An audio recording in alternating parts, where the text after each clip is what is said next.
And now you come to Israel. For what reason? You're to become an Israeli citizen, Mr. Lansky? I do. My association with Israel stands many years back. I was born a Jew. I've all my life lived as a Jew.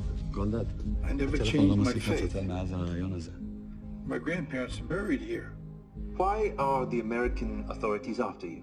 They claim I have 50% of Lebanon casinos, 50% of Monte Carlo. Mr. Lansky, is there such a thing as organized crime? I have no knowledge on the subject, and I'd like to live the remainder of my days in Israel. By the time Meyer Lansky made his decision to go to Israel, it was a foregone conclusion in his mind. He had spoken to Teddy, his wife, and reached out to Joe Stacher, who was already in Tel Aviv. Both encouraged him to go. Before I left the United States, I talked it all over with Teddy and telephoned Joe Stacher in Tel Aviv. Both of them agreed that I should go to Israel, and Teddy would follow me. For Lansky, Israel's creation in 1948 had been a moment of deep pride, a historic turn for the Jewish people that he had followed closely, especially during the brutal battles of the War of Independence. But Lansky's involvement with Israel had begun long before he set foot in the country. It all started one day in early June when two Israeli representatives, brought in by a prominent American Jew, approached him in New York with a request. Then one day in early June, two Israeli representatives came to see me in New York, introduced by a prominent American Jew. They asked me to help Israel. "What's the problem?" I asked. "I'm at your service." The newly formed Israeli government was facing a crisis. While their soldiers fought the Egyptians in the Gaza Strip and Sinai, arms shipments were flowing into Egypt from the United States. An embargo on Middle Eastern arms was supposed to prevent either side from stockpiling weapons, but the Egyptians had found ways to work around it, smuggling in large caches through the port of New York. The Israelis needed help. More specifically, they needed someone with influence at the docks, someone who could put a stop to the Egyptian supply lines while ensuring that their own covert operations could continue uninterrupted. Lansky knew exactly where to go. He crossed into New Jersey, had quiet conversations with the right people, and soon enough, Egyptian-bound shipments started running into problems at the docks. "Okay," I said, "I'll handle it." And I went over to New Jersey and talked to a few people about how to stop the shipments at the docks. Part of the Pittsburgh consignment fell overboard, and most of another cargo was by mistake loaded onto ships bound for Israel. The arms race in the Middle East had long tilted against Israel. Arab nations had already stockpiled over $14 million worth of surplus American weapons, while their deep-pocketed benefactors were securing more from Britain and Europe. The British, opposed to the Jewish state's formation, had no intention of selling arms to Israel, forcing them to find alternative methods. That's when Yehuda Arazi, a top Israeli intelligence operative, arrived in New York. Operating under the alias Albert Miller, Arazi was an expert at procuring weapons by any means necessary. His past was filled with years of smuggling arms for the Jewish underground in British-controlled Palestine, and now he needed to do it again, but this time on American soil. It was Arazi who made the direct connection with Lansky. They met at the Hotel 14 on East 60th Street, where the Israelis had set up a clandestine procurement office. It was a fitting location. Beneath the hotel, the Copacabana nightclub buzzed with deals of a different sort. It was a familiar haunt for Lansky's old associates: Joe Adonis, Charlie Luciano, Frank Costello, Bugsy Siegel. He had never been much for nightlife, but he knew the Copacabana well enough. Arazi didn't waste time with pleasantries. He was blunt, straightforward. He told Lansky that he was well aware of his wartime activities, how his network had helped intelligence operations during World War II. Now he needed another favor. The Israeli agent wanted details on every shipment moving through the port of New York bound for Arab nations. More than that, he wanted those shipments intercepted. Lansky had influence, and he wasn't one to make empty promises. With the help of Joe Adonis and Albert Anastasia, a steady flow of intelligence on Arab-bound arms made its way to the Israelis. Some shipments vanished without a trace. Others found their way into Haifa harbor instead. Dock workers, many of whom were already sympathetic to the cause, played their part, helping Israeli agents conceal the arms they had secretly purchased and smuggled into the country. Lansky never asked for anything in return. For him, it was personal. By the time Meyer Lansky arrived in Israel, it was more than just an escape. It was a homecoming. His connection to the Jewish homeland wasn't a recent development. It had been ingrained in him for decades, shaped by personal experiences that left a lasting mark. I was on a visit to Cuba back in 1939 when I found out that a shipload of Jewish refugees was in Havana harbor and not allowed to land. I was told that some of the passengers were so desperate they had jumped overboard and swum ashore. Something had to be done. I called the chief of immigration, Colonel Benitez, and said I thought it was disgusting that he was planning to deport the people who had managed to get into Havana. I told him I would put up a $500 guarantee for each of the people who had swum to freedom, that I would take full responsibility for seeing that none of them would be a burden on his country. He agreed, and at least I was able to save one family. It wasn't the first time Lansky had stepped in to fight anti-Semitism. When a Jewish lawyer named Spira took on Henry Ford in court over anti-Semitic propaganda, Lansky watched as the case drained Spira of everything he had. Once a Jewish lawyer by the name of Spira had the nerve to sue the Ford Motor Company because he claimed that Ford himself was distributing anti-Semitic propaganda in America. It was a hopeless battle, and Spira spent every cent he had. When the trial was over, I saw to it that he had enough money to get back on his feet. For Lansky, this was more than just a sense of duty. It was a mission that had shaped his worldview. And so, for too many reasons to even talk about, I went to Tel Aviv, and Doc Stacher was one of the first people to greet me there. By the time Meyer Lansky arrived in Israel in 1970, Joseph Stacher had already made himself at home. After resolving tax issues, Stacher left the United States in 1964, settling in a Caesarea villa while keeping a suite at the Sheraton Hotel in Tel Aviv. Though he promised a quiet life, controversies soon followed. In 1966, Stacher sought Israeli citizenship, but his criminal past complicated matters.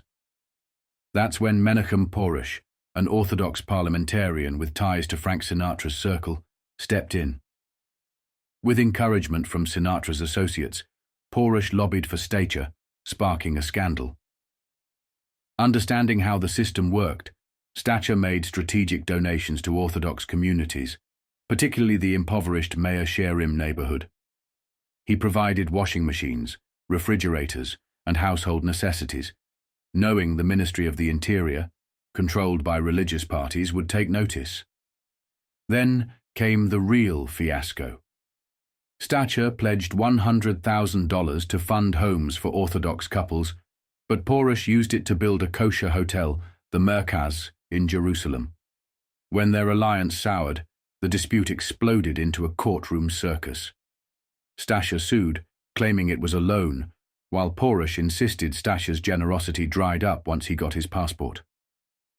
The case took a bizarre turn when it emerged that the deal was funneled through a Liechtenstein trust under Porush's control. Israeli media had a field day, dubbing the scandal the Kosher Nostra. Stacher ultimately won. The court ordered Porush to return the money. By 1970, Stacher had secured citizenship, enjoying a quiet life in Tel Aviv alongside Lansky. The two old friends spent their twilight years in measured routine, strolling through Independence Garden, speaking in hushed tones, playing poker only at home, and avoiding attention. But Stacher, despite his past scandal, remained drawn to grand gestures. During the Yom Kippur War in October 1973, as battles raged in the Sinai, a private limousine miraculously crossed the Suez Canal's bridgehead, waved through by military police. Its driver, a former soldier from Tel Aviv, carried a package for General Ariel Sharon's adjutant, a gift from an anonymous admirer. At the time, Sharon was the hero of Israel, his bold offensive turning impending disaster into victory. In the chaos of war, the package was set aside. It wasn't open until after the ceasefire. Inside were tins of shrimp in tomato sauce, mussels in white wine, smoked salmon, caviar, Dom Perignon champagne, crystal glasses, and Havana cigars. Luxuries unseen in months. Sharon, his head still bandaged from a wound, wasted no time. The feast was laid out for his staff, a rare indulgence amid the aftermath of war. Criticism followed. Some accused Sharon of extravagance while Israel was still reeling. But the general shrugged it off. He hadn't bought the food. So, why not enjoy it?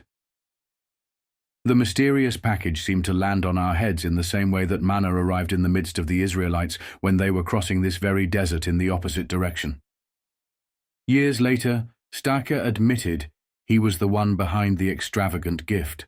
I kept quiet about my gift because people accused me of being involved with criminals, and I didn't want to embarrass Sharon.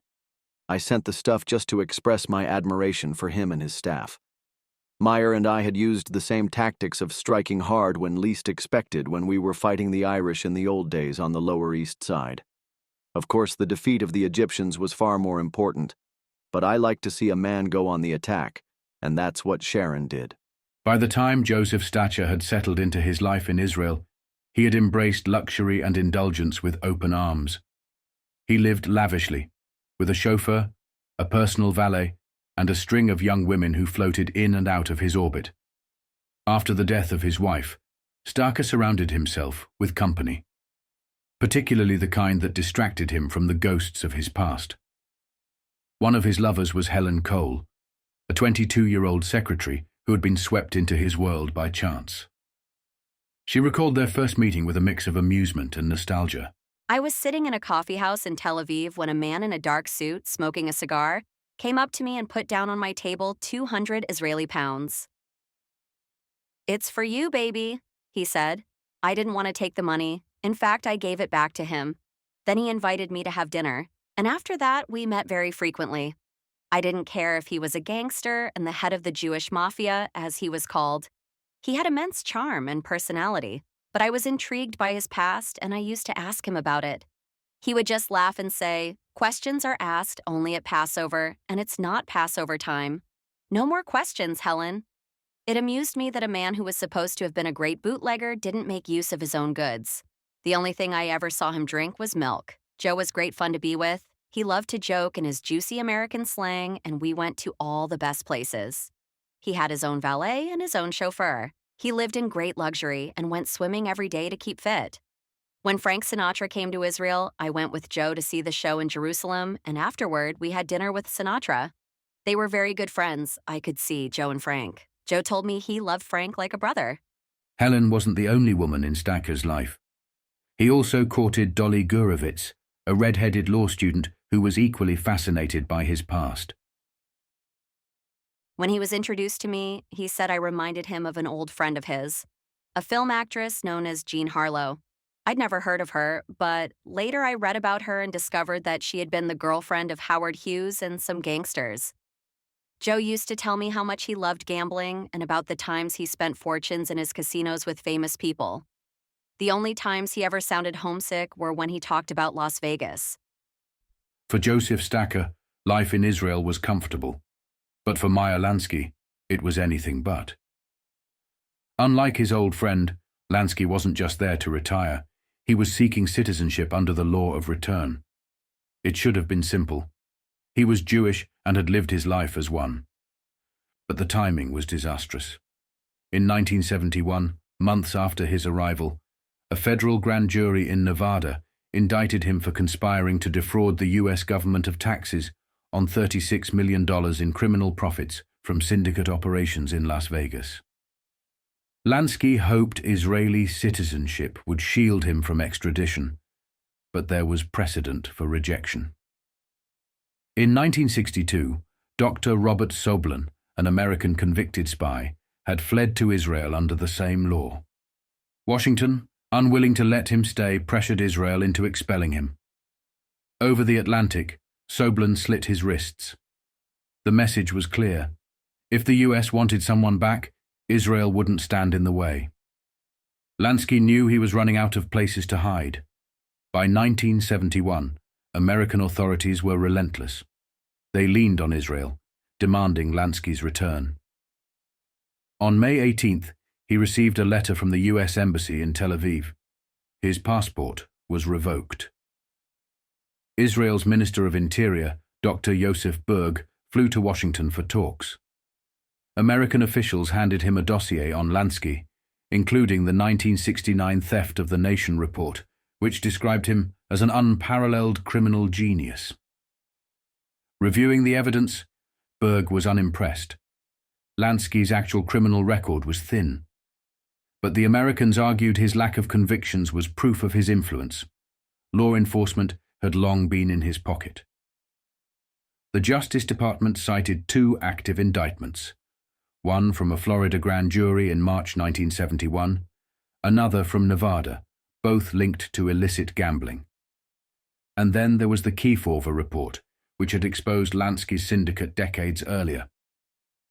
The committee had named 2 major crime syndicates in America, one based in Chicago, the other, Costello, Adonis, and Lansky, in New York. In 1950, Lansky had been subpoenaed to testify. Ignoring legal advice, he entered the hearing alone, refusing to answer most questions, but confirming his connections to Luciano, Costello, Joe Adonis, Tony Accardo, Jack Dragner, and more. When called for a second round, Lansky brought attorney Moses Polikoff. The hearing erupted when Senator Charles Tobey of New Hampshire attacked Polikoff for representing Luciano. "How did you become counsel for such a dirty rat?" Tobey demanded. Polikoff fired back, "Undesirables are more entitled to legal protection than so-called honorable people." The exchange nearly derailed the hearing before Estes Kefauver restored order. For 18 months, the Kefauver Committee pulled back the curtain on organized crime. Over 600 witnesses testified, revealing a criminal empire that extended across the U.S. By 1952, Kefauver had become a household name, nearly winning the Democratic presidential nomination. But it was the final report that sent shockwaves through law enforcement.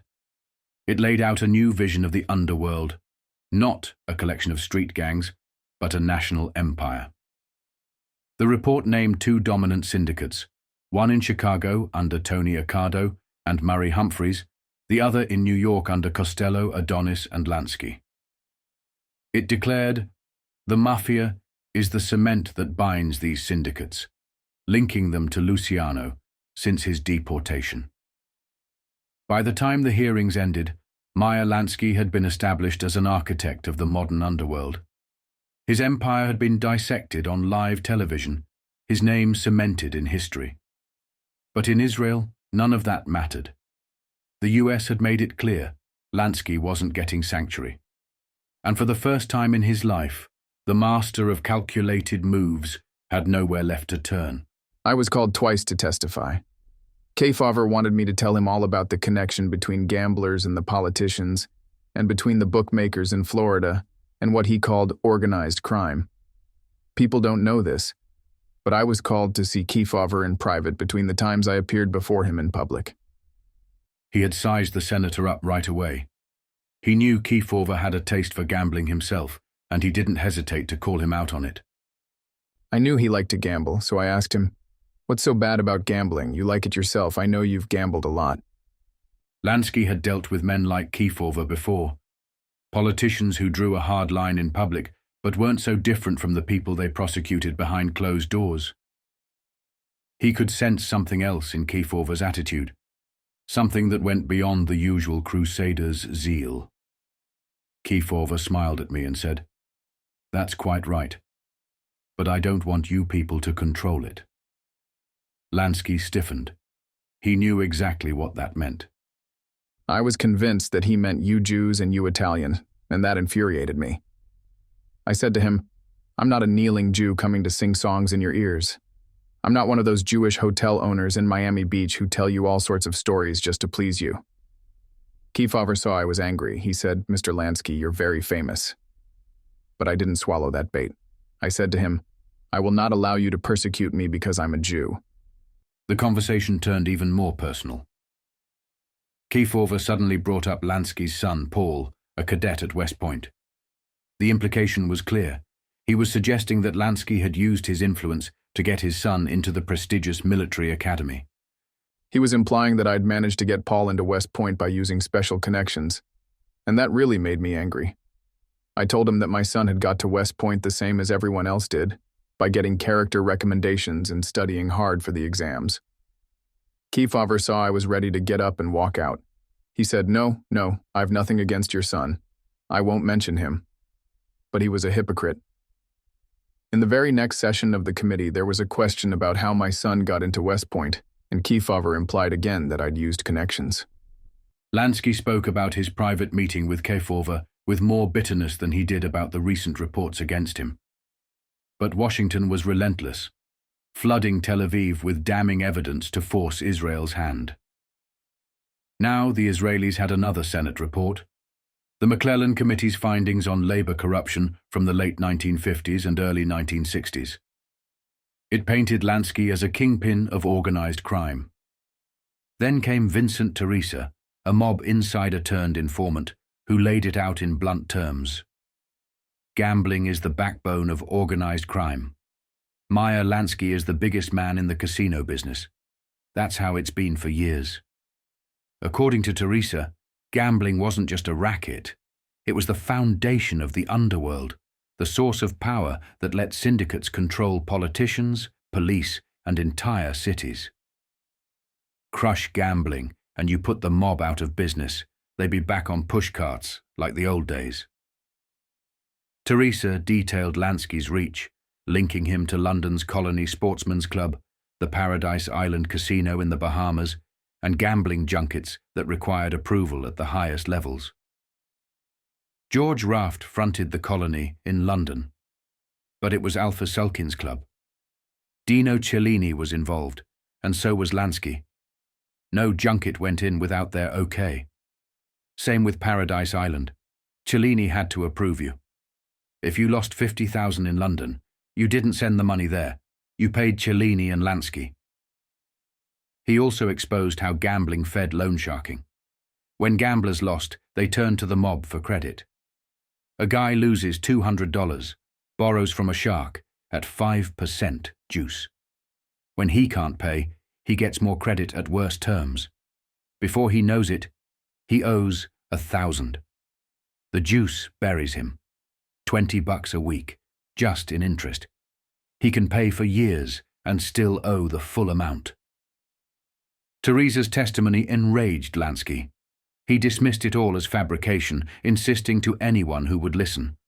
I don't know this guy. Never met him in my life. It's a pack of filthy lies. If I was guilty of all these crimes, surely the mighty forces of law and order in the United States would have brought me to justice long ago. But the accusations kept coming. The Israelis were handed a report from the British Royal Commission on Gambling in the Bahamas from 1967. In it, Sir Stafford Sands, the former governor of the islands, claimed that in 1960, Lansky had personally approached him with a $2 million check in exchange for a permit to operate gambling clubs. There were also documents from the Bureau of Narcotics which described Lansky as one of the nation's leading mobsters, one of the top Jewish associates in a syndicate composed of high-ranking hoodlums of Italian extraction who controlled the major rackets in the United States and Canada. And finally, there was a damn report from the Internal Revenue Service. Lansky's history shows that he has been a criminal all of his adult life. It was an avalanche of information, each piece another nail in the coffin of his hopes of staying in Israel. But Lansky wasn't about to surrender without a fight. Meyer Lansky had spent a lifetime cultivating connections, and now, in the fight for his future, he was pulling every string he could to remain in Israel. He needed protection, influence, someone powerful enough to cut through the diplomatic pressure from Washington. Back in the US, that pressure fell on Samuel Rothberg, an old associate from the Flamingo days. But Rothberg wasn't just another casino investor. He was a major player in Israel's financial backing. If anyone could get Lansky a lifeline, it was him. Rothberg turned to a man with even deeper ties, Louis Boyard, a Los Angeles construction magnate with unmatched influence in Israel. Boyar had built schools, research centers, and infrastructure, pouring millions into the country. But his real power came from his personal relationship with Prime Minister Golda Meir, his childhood friend. The two often dined at their favorite spot, the Goulash restaurant. It was there, in the summer of 1971, that Boyar, despite his wealth and stature, made a bold move, proposing marriage to Golda over dinner. She smiled, kissed him on the cheek, and later joked, "Once was enough for me." Not long after, Rothberg arrived in Israel, and Lansky wasted no time, heading straight to Jerusalem. They met at the King David Hotel, where Boyar made it clear he didn't want to mix Lansky's past with Israel's future. But Rothberg pressed him, reminding Boyar of Lansky's past help to Israel. Reluctantly, Boyar agreed to speak to Golda. Their meeting took place at the Goulash restaurant. Boyar, knowing this was his one shot, spoke in Yiddish, the language of shared history. Meyer Lansky's no angel, but he's no threat to Israel. He highlighted Lansky's past contributions, framing it as a debt of gratitude. But Golda didn't waver. "The state of Israel cannot become involved in sentimental issues about old times," she said firmly. Initially set on expelling Lansky, she softened after a moment. "I will leave the matter to the courts." It was a temporary reprieve, but no promise of safety. Boyar then appealed to Yosef Berg, Israel's Minister of Interior, urging him to reconsider. But the US was escalating its pressure. The Bureau of Narcotics and Dangerous Drugs coordinated with Interpol, linking Lansky to an alleged heroin network trafficking 25 kilograms of narcotics into the US every month. Reports tied him to Saul Gelb, a convicted narcotics trafficker, and suggested meetings in Tel Aviv with figures like Harry Stromberg and Joseph Stacker. Copies of the report were circulated across Europe, warning, "Keep an eye on Lansky." The pressure worked. Israeli authorities began shutting doors. At least 3 North Americans, Ben Sigelbaum, Bernard Rose, and Jacob Marcus, were denied entry into Israel. Sigelbaum was put on the next plane out, vowing never to return. Rose was later allowed back, but by then, the damage was done. For Lansky, there would be no second chance. The Ministry of Interior formally denied his citizenship petition. His last hope was Israel's High Court of Justice. In September 1972, he arrived in Jerusalem for his hearing, sharply dressed in a light blue blazer and dark trousers. He appeared calm, but he knew this was the last throw of the dice. His petition claimed he was the victim of a smear campaign, falsely accused of leading an international crime syndicate. But by then, it was too late. The world had made up its mind about Meyer Lansky, and Israel, once his last refuge, was about to shut its doors forever. All I did was run gambling clubs, and I had retired from such activities as early as the 1950s. Lansky insisted he had stepped away from gambling in 1959, investing in oil wells and real estate. For over a decade, he claimed, he had been nothing more than a businessman. But Israel wasn't buying it. Bombarded with evidence from Washington, the courts ruled, "There are grounds to suspect that Lansky has been involved in operations of great violence by organized crime." The decision was unanimous. His petition was denied. What Lansky didn't know was that something even bigger had sealed his fate.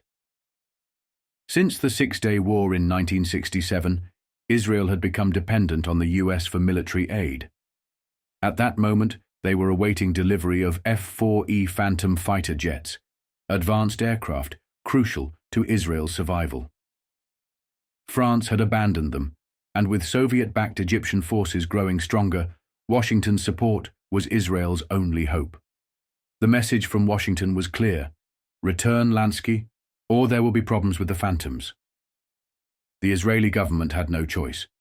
the financier of the underworld, the architect of international gambling empires, the man who had once been untouchable, was now a liability. Still, there were signs of hesitation. Some in the Israeli government weren't eager to hand him over. Time magazine noted that despite American pressure, Israel remained curiously uncooperative. Interior Minister Joseph Berg even suggested that Lansky could receive special travel documents that would allow him to go to any country that would accept him. But the truth was unavoidable.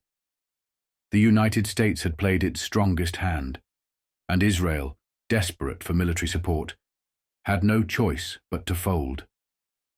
Meyer Lansky's dream of sanctuary in Israel was dead. Now the only question left was, where would he run next? By November 3rd, 1976, Meyer Lansky had finally outlasted the government. The Justice Department announced it would not challenge Judge Roger Foley's dismissal of the Flamingo Hotel skimming case.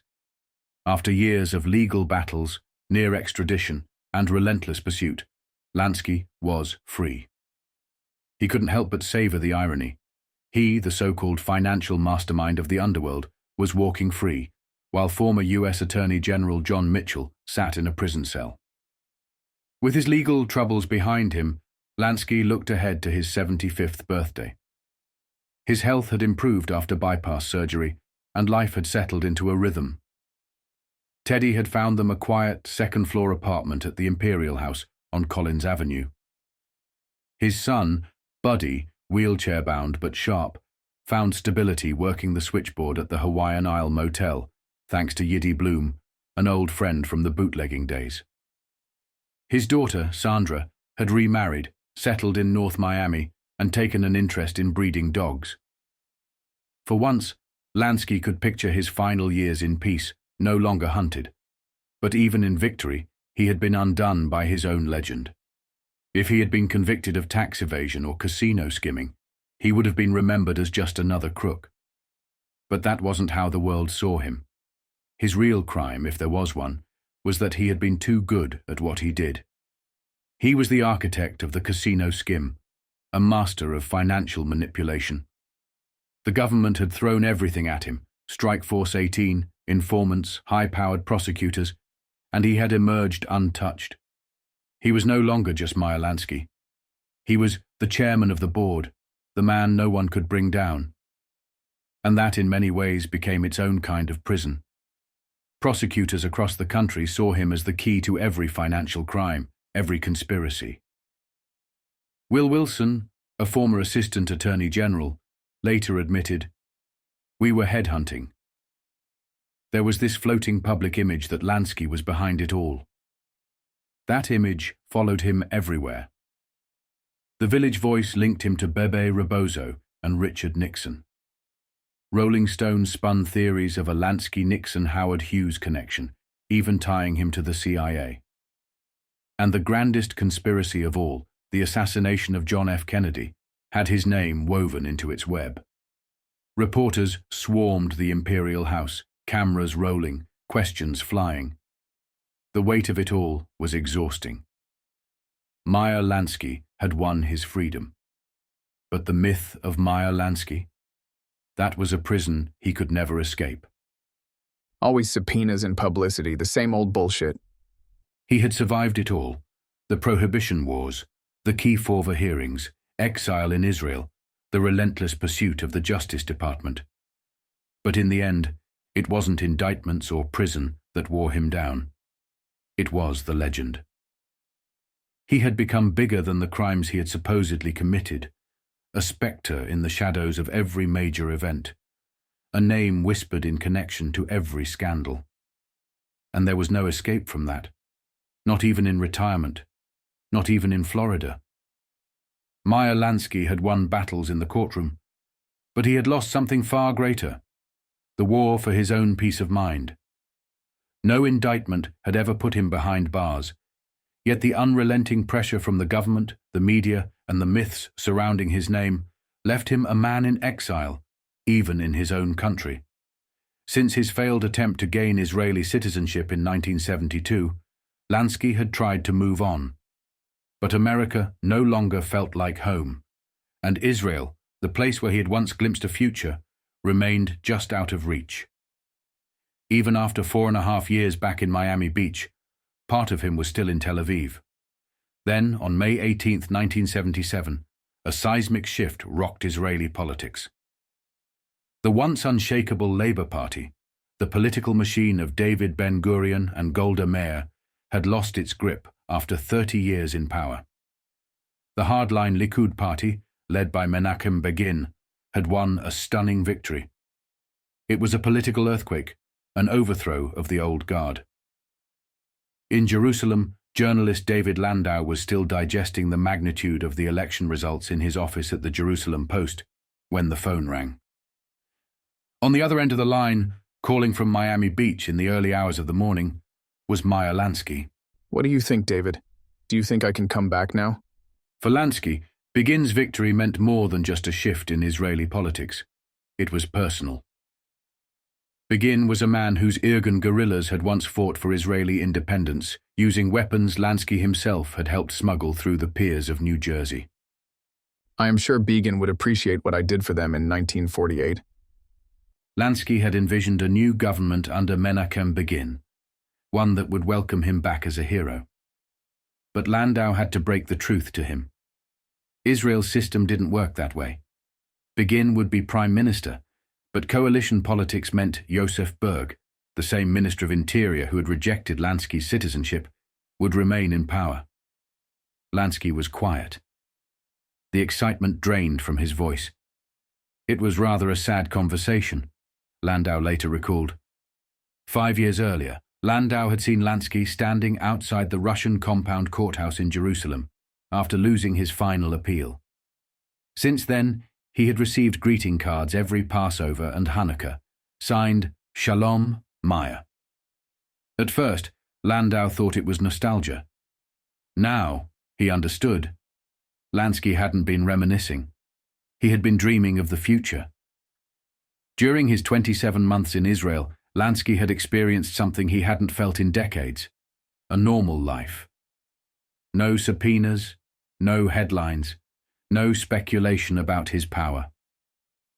He had been just another Jewish immigrant, living quietly among people who saw him not as a criminal, but as a man looking for a home. It was the most peaceful existence he had known since childhood. He embraced it fully. When Yoske Shiner's son, Oded, reached his bar mitzvah, Lansky wrote to him, "Always in life carry this motto with you. When you lose your money, you lose nothing. When you lose your health, you lose something. When you lose your character, you lose everything." It was advice by which he had lived. To the world, he was the chairman of the board, the architect of the underworld's finances. But in his own eyes, he was something else entirely. For all his power, he had never secured the one thing he truly wanted: a place of belonging. His late-life embrace of Judaism helped him make peace with his past. From Miami Beach, he continued sending small donations to Israeli charities, his heart still tied to the homeland he had been denied. Then, in October 1973, the Yom Kippur War erupted. Israel faced its greatest existential threat since its founding. For Lansky, it wasn't just another conflict, it was personal.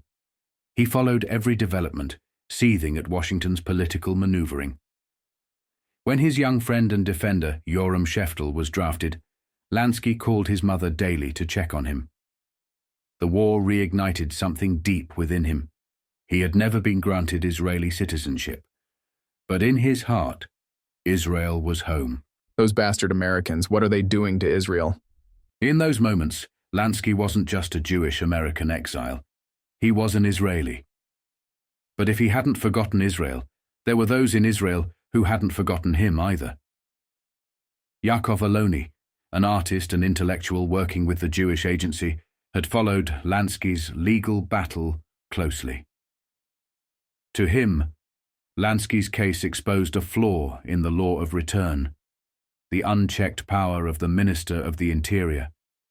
A single official could deny Israeli citizenship to a Jew based on discretion alone. Aloni wanted to challenge that power, and for that, he needed Lansky. He had discovered a legal avenue. Anyone personally harmed by an Israeli law could petition the Supreme Court for judicial review.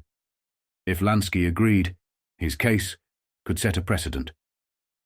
In the spring of 1977, Aloni traveled to Miami Beach, securing a guest fellowship at Temple Beth Shalom to provide an official reason for his visit. Through Dr. David Russin, a friend of Lansky's associate Ben Siegelbaum, he arranged an introduction. The meeting took place at the Imperial House, the aging Miami Beach high-rise where Lansky and Teddy had settled. The building, with its pastel colors and tired luxury, was guarded by uniformed doormen who ensured only welcome guests entered. Aloni was directed to the small coffee shop, where Lansky sat with Siegelbaum and several friends, coffee pots scattered across the table. "Shalom," Lansky greeted him, shaking his hand before making introductions.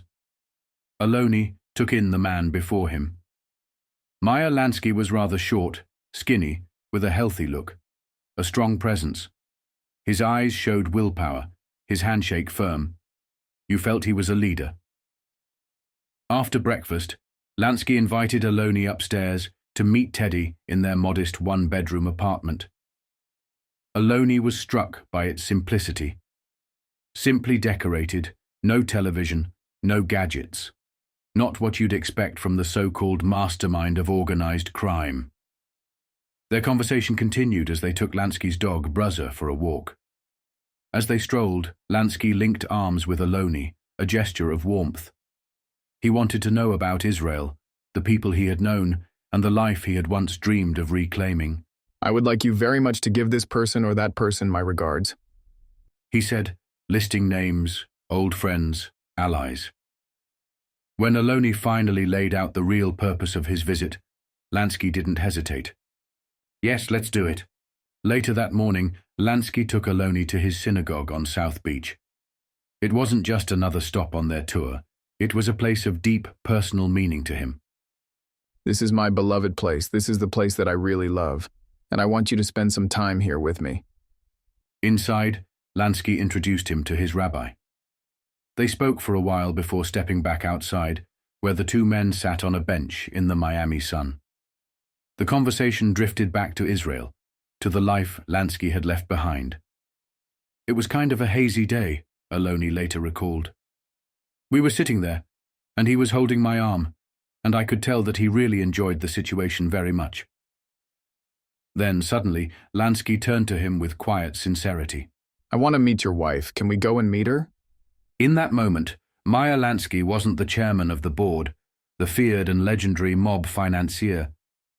He wasn't the exiled criminal Washington had spent decades hunting. He was just a man, yearning for connection, reaching for something real.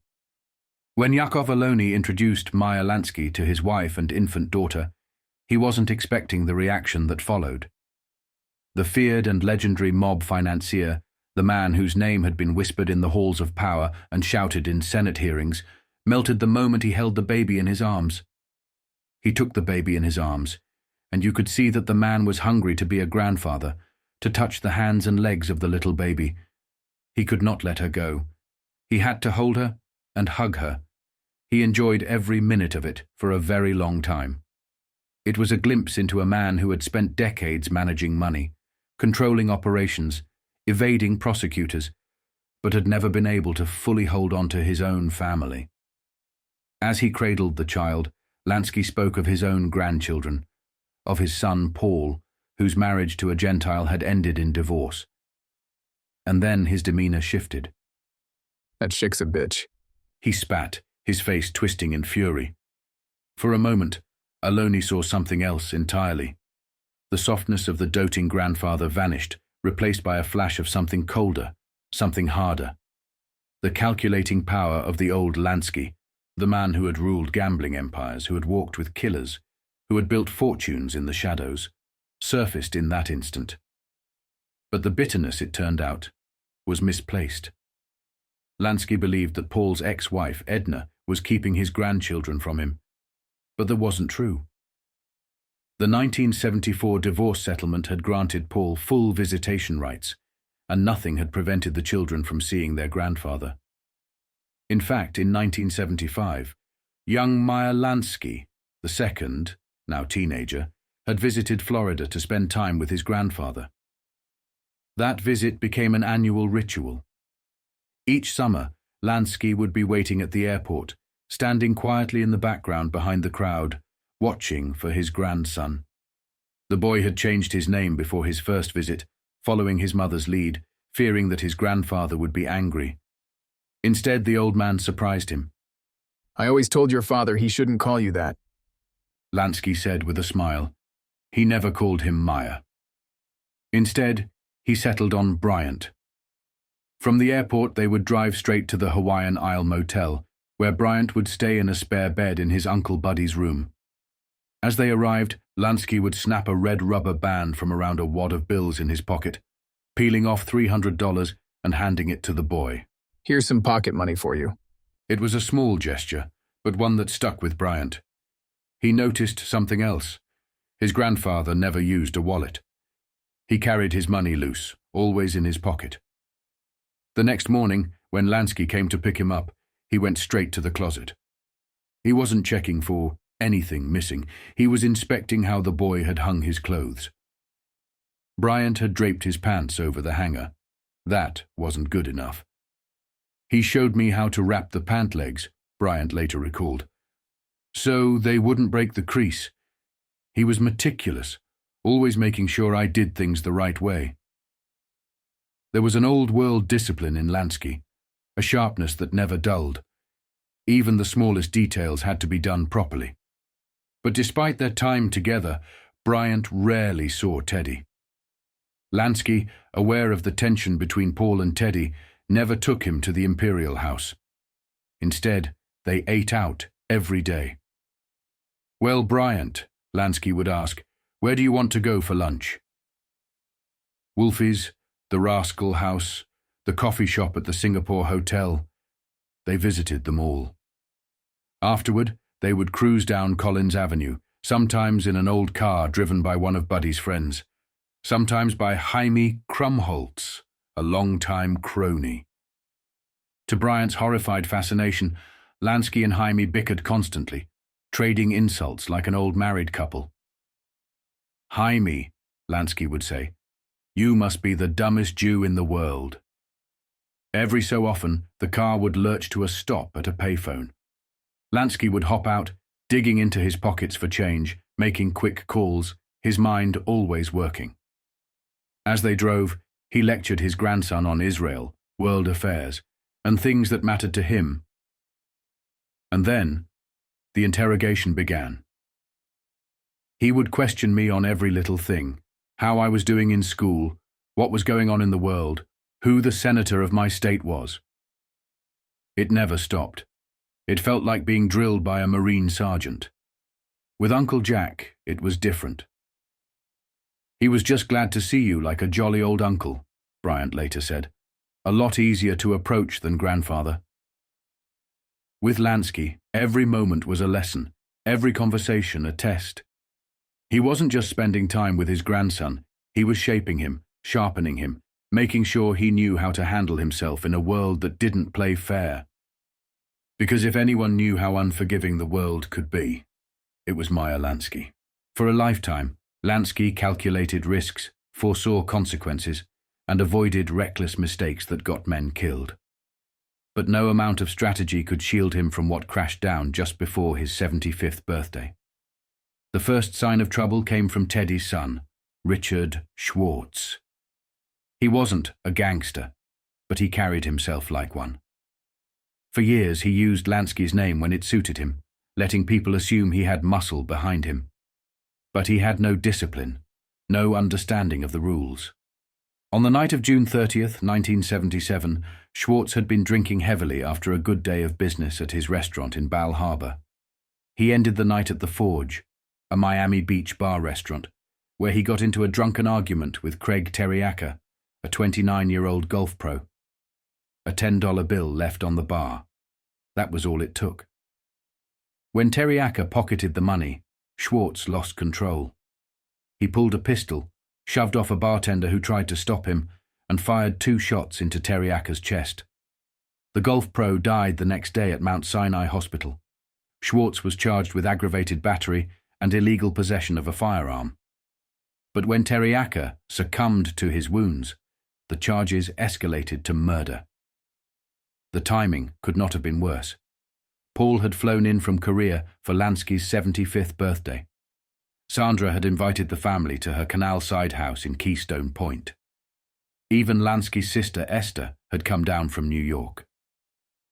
Meyer called the whole thing off. I didn't think it would be proper. For us to rejoice while one family was mourning. You would think I killed a man. On television, radio, newspapers, they show my picture most of the time about him. My stepson. There was something else, something far more dangerous. The name Teriaka wasn't just another name in Miami police reports. Craig Teriaka was the son of Vincent Teriaka, a bookmaker with ties to Miami's illegal gambling syndicates. At Craig's funeral, press photographers were blocked by heavy-set men with blank expressions. No cameras, no questions. Lansky had never dealt with the elder Teriaka, but he knew what would come next. Trouble, Buddy said solemnly. Richard Schwartz had broken the rules. He wasn't Bugsy Siegel, he wasn't Albert Anastasia, but the offense was the same. An act of violence without permission, an act of stupidity that demanded a response, and there was nothing Meyer Lansky could do to stop it. Schwartz had always lived off his stepfather's name, but Lansky never truly accepted him. Teddy had been the one to dote on her son, cooking cheesecakes for him to sell at his restaurant, boasting about his success. But Schwartz, despite being so close to the man himself, never understood what Lansky truly was. He had spent years wrapped in the illusion of Lansky's legend, believing it made him invincible. It didn't. Teddy begged Meyer to help post bond for Richard. He refused. Dad warned Teddy not to let him out of jail, Buddy recalled. He was afraid something would happen. Yakov Aloni was still in Miami when the shooting happened. He would never forget Lansky's expression in those days. He was grey, Aloni said, like holding a storm in his chest. Lansky had spent his life reading people, reading situations, and he knew this could not be fixed. At the end of August 1977, Richard Schwartz was released on his own recognizance, putting up $84,000, his entire bank account, as a guarantee. He would have been safer behind bars. On the morning of October 12, 1977, Schwartz pulled up to the service entrance behind his restaurant in Bal Harbor. It was just after 9 o'clock. He never got out of the car. A single shotgun blast tore through the windshield, straight into his chest. It was broad daylight, a palm-lined street. But when the police arrived, no one had seen anything. No shopkeepers had heard a shot. No witnesses came forward. The murder of Richard Schwartz remains unsolved to this day. 2 days later, Meyer Lansky sat in the front row of mourners at the memorial service for his stepson. He was quiet, solemn, comforting Teddy in her grief. The rabbi described him as serious, sad, and humanly depressed. But Buddy, watching his father, knew the truth. He had expected it. By August 1977, weeks before Schwartz's murder, Lansky decided it was time to try again. He was 75 years old. If he was ever going to return to Israel, this was the moment. He applied to join a B'nai B'rith tour group to Tel Aviv. Within a month, his application was denied. Meyer Lansky had fought battles his whole life. He had outlasted prosecutors, outmaneuvered rivals, and built an empire in the shadows. But this was different. This was personal. Nearly a decade after being forced out, Lansky's dream of returning to Israel seemed within reach once more. His young lawyer, Yoram Sheftel, fought relentlessly, filing a second-order nisi with the Israeli High Court in August 1980. This time, the justices forced the Interior Ministry to justify its decision. Dr. Yosef Berg, the same man who denied Lansky citizenship in 1971, now had a choice. explain himself in court or back down. He backed down. The Interior Ministry informed Sheftel that Lansky could finally have his tourist visa on one condition. He would be allowed to stay in Israel for no more than 30 days. He had to provide a full itinerary, listing every hotel and residence. Most importantly, he had to deposit a $100,000 guarantee with the government, an insurance policy that would be forfeited if he overstayed by even a single day. To Sheftel, it was a minor concession, a bureaucratic hurdle. When he called Lansky in early September 1980 to deliver the news, he framed it as a gift.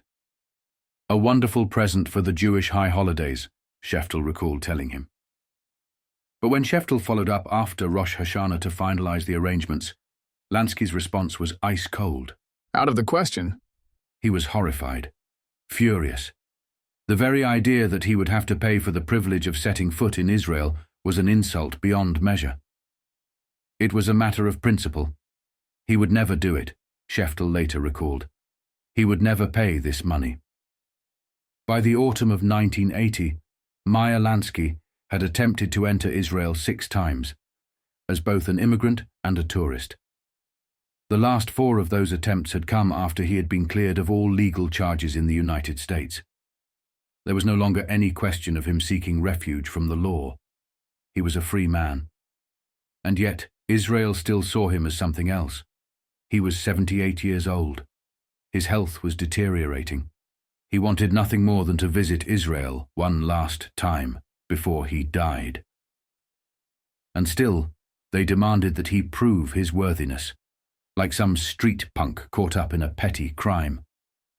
That was the final rejection. I will not visit Israel under conditions, Lansky declared, his fury boiling over. The humiliation was too much. He wasn't a small-time crook looking for a break. He had given to Israel, helped in its most desperate hour, worked in its interests long before many of its new leaders had come to power. And now they wanted him to pay. That was the end of it. Meyer Lansky never attempted to enter Israel again. He even abandoned his plans to have his body buried there. In the end, his final word on the matter was as blunt as it was final. Fuck Berg and his restrictions.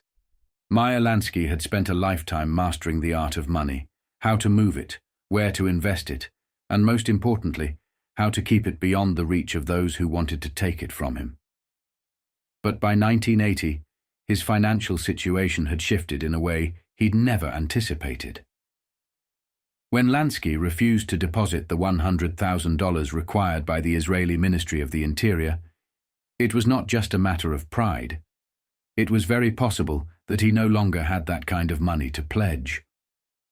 Lansky had first started voicing concerns about his finances in 1974, when the endless legal battles and their accompanying costs began to take their toll. His lead attorney, David Rosen, was one of the most respected and expensive lawyers in Miami, and for 6 straight years, Lansky had retained his services at a likely cost of $30,000 annually. That alone was a staggering expense, but it was just the beginning. The first major bail bond Lansky had to post cost him $35,000 outright. Even his close friends could see the pressure he was under. When the lawyers get through with me, I will be looking for a ham sandwich too. The financial strain had become so severe that for the first time in his life, Lansky had to turn down requests for help. For years, Shiner had acted as Lansky's unofficial advisor on philanthropy, making sure his donations went to genuine causes while keeping freeloaders at bay. He had arranged contributions to everything from charities for blind children to individual families struggling with illness or disability. But late in 1974, when Shiner reached out about another cause, he received an answer he had never expected. Yushki, you know how I feel about someone sick or in need, especially a young person. But my personal financial position is really bad. The way I live and have lived. Nothing came in for 6 years and plenty went out. It leaves you to think. If I can interest someone to help, I will contact the people. I'm sorry that I personally can't be of help. That single sentence nothing coming in for 6 years, was the most revealing admission Lansky had ever made about his finances. It started in 1968, when he took a final $1 million payout from the Sands and deposited it in Tibor Rosenbaum's bank. That money sustained him in Israel and kept him afloat back in the United States. But in October 1974, Rosenbaum's bank collapsed. Whatever was left of Lansky's last big payday was gone. For the first time since his teenage years, Lansky had no reliable income. Under constant surveillance, he couldn't touch the casinos or run financial operations as before. Even his behavior changed. Friends saw him eager to invest in small ventures, a stark contrast to the cautious, calculating financier they once knew. Could it be that Meyer really needed the money? One wondered. His family felt the squeeze. Buddy, near 50, was struggling. His paralysis had worsened, making even basic tasks difficult. At the Hawaiian Isle motel where he worked the switchboard, he fumbled with controls. Friends helped push his wheelchair and feed him, but he needed full-time care, something he couldn't afford. Out of desperation, he borrowed money, cashing medical insurance checks just to stay afloat. When Lansky found out, he was furious, assuming Buddy had been gambling. Only after a long argument did he accept the truth. Buddy was drowning in medical bills. Still, Lansky hesitated to help. "Do you want me to see what an aid will cost?" Buddy asked. "Disgustedly, he says to me," Buddy recalled, "Go ahead and look." The cost? $50 a day.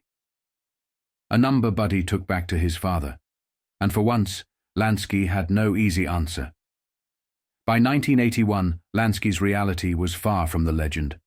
When he refused to post a $100,000 bond to enter Israel in 1980, it wasn't just pride. He may not have had the money. Years of legal battles had drained him. He had paid his Miami lawyer, David Rosen, an estimated $30,000 per year for nearly a decade. Bail bonds, court costs, medical bills. It had all piled up. "When the lawyers get through with me," Lansky joked to his friend Joske Scheiner, "I will be looking for a ham sandwich too." But by December 1981, it wasn't just a joke. For the first time in his life, Meyer Lansky had to turn down requests for charity. The way I live and have lived, nothing coming in for 6 years and plenty went out. It leaves you to think I'm sorry that I personally can't be of help. The biggest hit came when Tibor Rosenbaum's bank collapsed in late 1974, taking with it Lansky's last known substantial nest egg. With no cash flow and nowhere to turn, he became uncharacteristically eager for business opportunities. The same man who had once avoided entangling himself in ventures that could bring unwanted scrutiny now actively sought them out. He was desperate. Even his family could see it. Buddy Lansky, now suffering from near-total paralysis, was struggling to pay for the help he needed. At 50 years old, he could barely move, couldn't feed himself, and relied on friends to push his wheelchair. He needed full-time aid. But an aid cost $50 a day, $1,500 a month. Meyer Lansky's response was immediate. Where am I going to get that sort of money from? Does money grow on trees? Instead, he told Buddy he would increase his allowance to $800 a month, far short of what was needed. The truth was inescapable. The legend of Meyer Lansky, the chairman of the board, was built on an illusion of endless wealth. The reality was far grimmer. Even Teddy Lansky, his own wife, would mock him. $300 million, she'd say sarcastically. I'd be happy with just one. By 1981, Lansky's financial problems were impossible to ignore. Even Joske Scheiner, his loyal friend of a decade, found himself in trouble. He had sunk his savings into a failing sports shop, was drowning in debt, and for the first time in all the years he had known Lansky, he asked for help. Lansky's response was as stark as it was revealing. I'm sorry to hear of your distressed financial predicament. I wish I could help you personally. This I can't. My money days are over. But Lansky still wanted to help.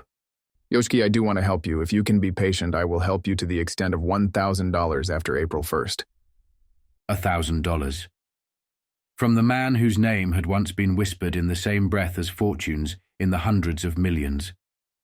In truth, Meyer Lansky had never been the billionaire crime lord the press had made him out to be.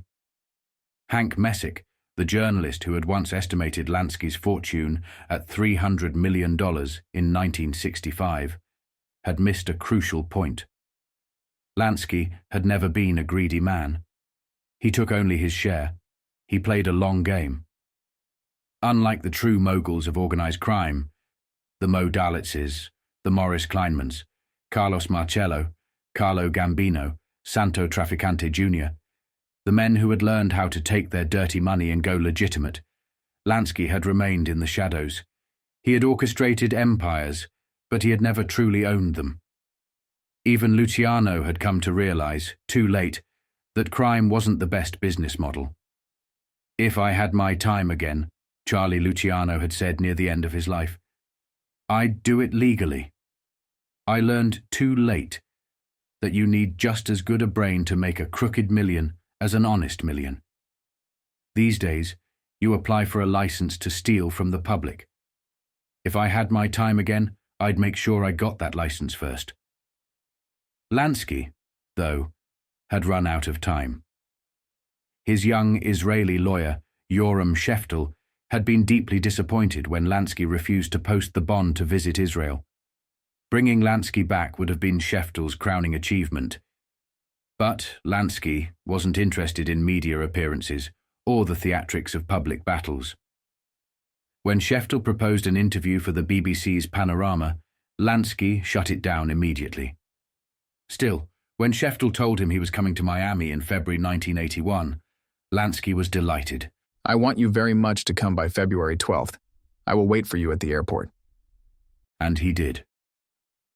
When Sheftel arrived in Miami, Lansky was there to greet him at the airport, alongside his daughter Sandra. He had even booked him a hotel. But before Sheftel could check in, Lansky had a surprise. There was a dinner party waiting for them at a friend's house. Sheftel assumed it was a private gathering in his honor, but when they arrived, he realized something was off. The house was a mansion, sitting on one of Miami Beach's many waterfronts. The crowd inside was small, but carefully selected. About 20 people, half men, half women, half Jewish, half Italian.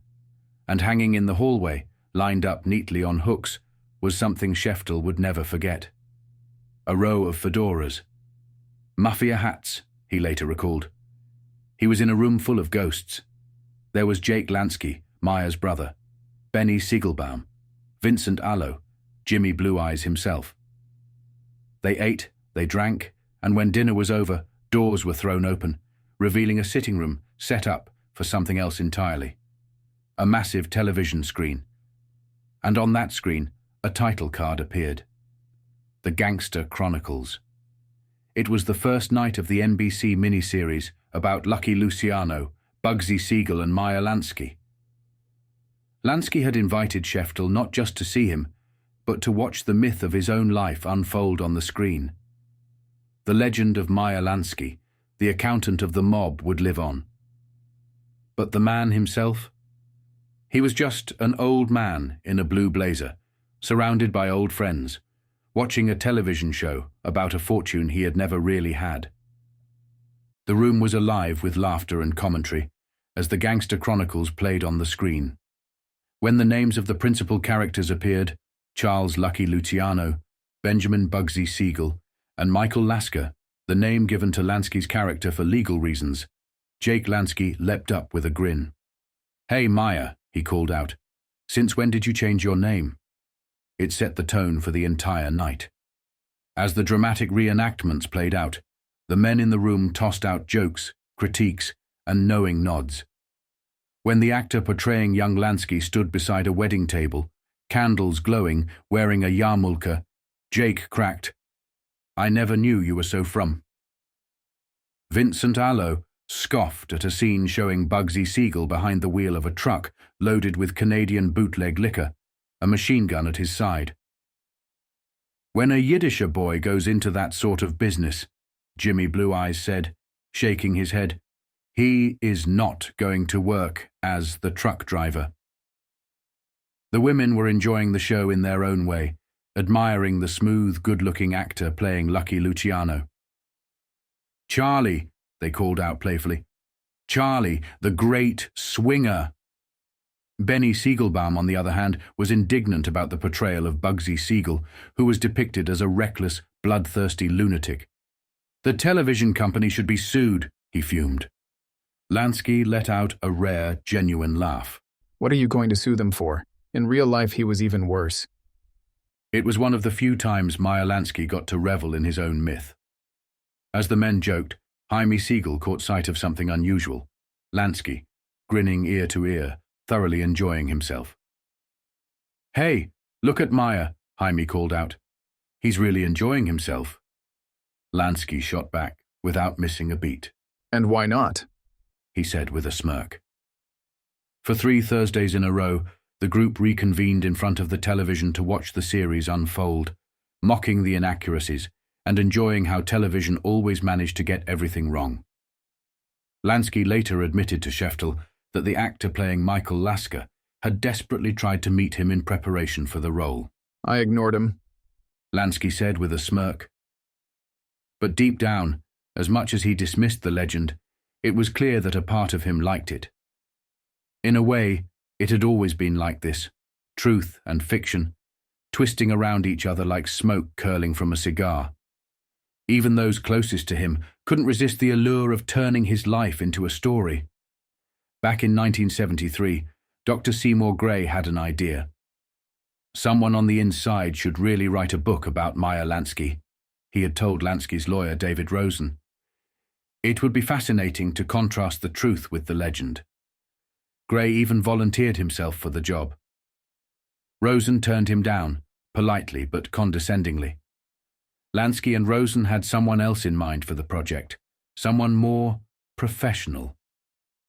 Who was this professional? Jackie Mason.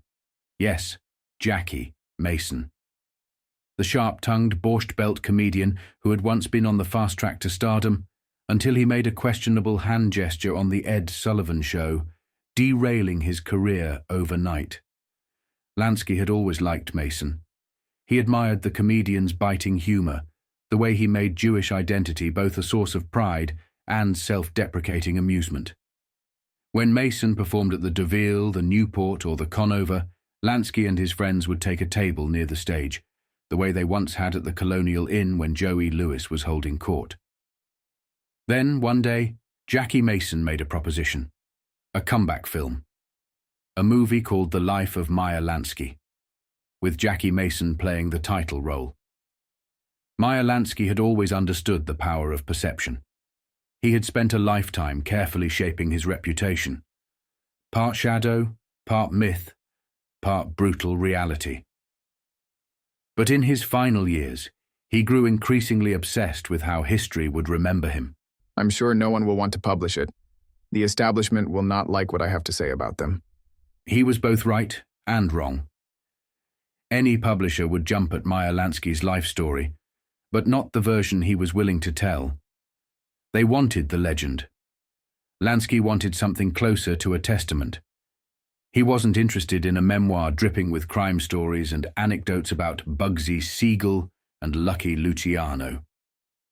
He wanted to explain himself, to understand how a boy from Grodno became the face of organized crime in America. But there was another reason. Meyer Lansky had secrets.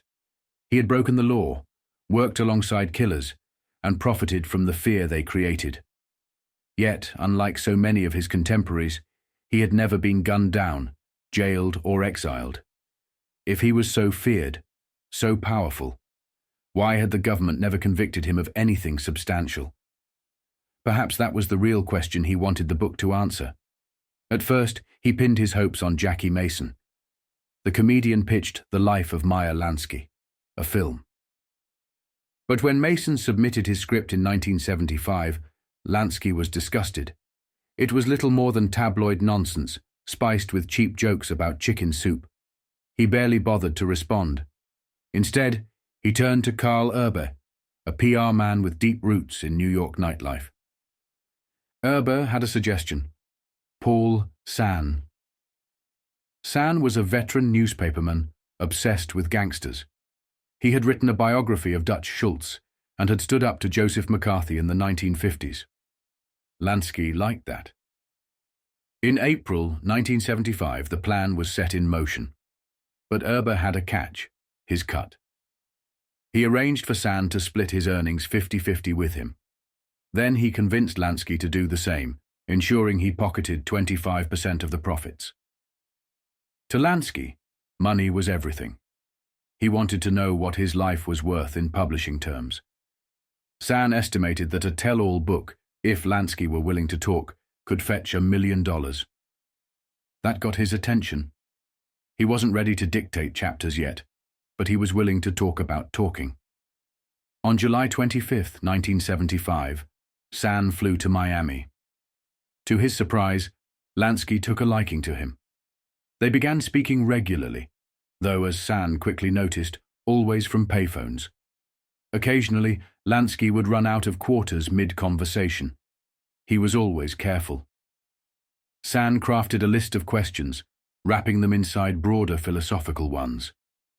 He knew Lansky responded best when the conversation felt like a chess game rather than an interrogation. The stage was set. All that remained was for Meyer Lansky to start talking. For nearly a year, he entertained the idea of putting his story into print, of finally setting the record straight.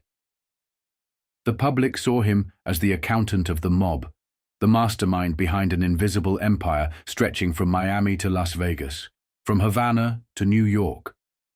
Lansky, however, had a different story to tell. One where the true criminals wore suits on Wall Street, manipulating the law in ways that made the underworld seem small. What is organized crime? People say it's when men sit down to plan something illegal. But what about the things that should be illegal? Licenses, banks, tax shelters. They chased the skimmer, but what was picked up in its place? The legalized tax gimmicks called depreciation. For a man who had lived his life in the gray areas of the law, Lansky saw hypocrisy everywhere. He didn't deny that he had played the game. He just didn't think he was the only one. What have I done that's worse than all those fixers on Wall Street? But I'm the one who gets all the blame. That, perhaps, was the heart of what he wanted the book to say. But saying it out loud was another matter entirely. Paul San had been worried from the beginning that his subject would be bulk when it came to specifics. And he was right. Lansky was willing to wax philosophical about the nature of crime, the thin line between legitimacy and illegality, the way the overworld used the underworld when it suited them. But when it came to his own crimes, the details of his business dealings, the murders, the bribery, he stayed vague. Even so, by January 1976, San was making real progress. He had planned to fly to Miami for 2 months of intensive interviewing and writing. Karl Erbe had even rented an apartment, which they would use as their working headquarters. Then, on January 24th, just as San was preparing to leave New York, the phone rang. Lansky was on the line. "What's the problem?" San asked. The problem is we're not going to do it. That was it. Just like that, the project was over. San had already heard murmurs from Erbe that Meyer was getting cold feet, but even Lansky's longtime lawyer, Moses Polakov, was baffled by the sudden decision. Meyer said he needed the money, Polakov told San. That was the part that didn't make sense. If Lansky needed the money, why was he walking away from a guaranteed 6-figure deal? The answer, it seemed, was simple. Whatever Meyer Lansky had to hide was worth more than $500,000. Lansky had always been cautious, painfully so. Even something as trivial as a hotel discount could make him second-guess his own influence. When Erbe and San had flown to Miami in the summer of 1975 for their first meeting, Lansky had suggested a hotel where he knew the owner. They'd get a good rate, he assured them. but when they checked in, they were surprised to be charged full price. Erber brought it up casually to Lansky later that day. Meyer was outraged. Right then and there, he picked up the phone and called his friend at the hotel. After a brief conversation, he hung up, looking embarrassed. I guess that's the rate. By the mid-1970s, Meyer Lansky's money days were over, and so were his days of power. He was retired. The feared accountant of the mob was now collecting his Social Security checks. He had joined the American Association of Retired Persons. Every month he received a copy of Modern Maturity, a magazine filled with brand recipes, large print book ads, and discounts at Holiday Inns. The legend still loomed large in the public's imagination. But in reality, Meyer Lansky had been reduced to an aging pensioner, watching his empire fade into history. Meyer Lansky, once the shadowy figure who orchestrated the finances of the underworld, had become something else entirely. A pensioner, a man who spent his mornings swapping old stories over breakfast and his afternoons playing gin rummy by the ocean. He was, in the eyes of the American government, the accountant of the mob. But in reality, he had no pension from a legitimate career, no vast fortune hidden away, and no empire left to control. His friends, Benny Siegelbaum, Jaime Siegel, Jimmy Blue Eyes, Jack Cooper, and his brother Jake, all lived better than he did. Some had grand waterfront mansions, others had sprawling apartments in the Crystal House, while Lansky and Teddy made do with a modest one-bedroom unit at the Imperial House. $300 million?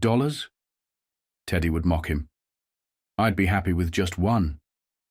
Meyer still kept to his old habits, though they had taken on an air of nostalgia rather than necessity.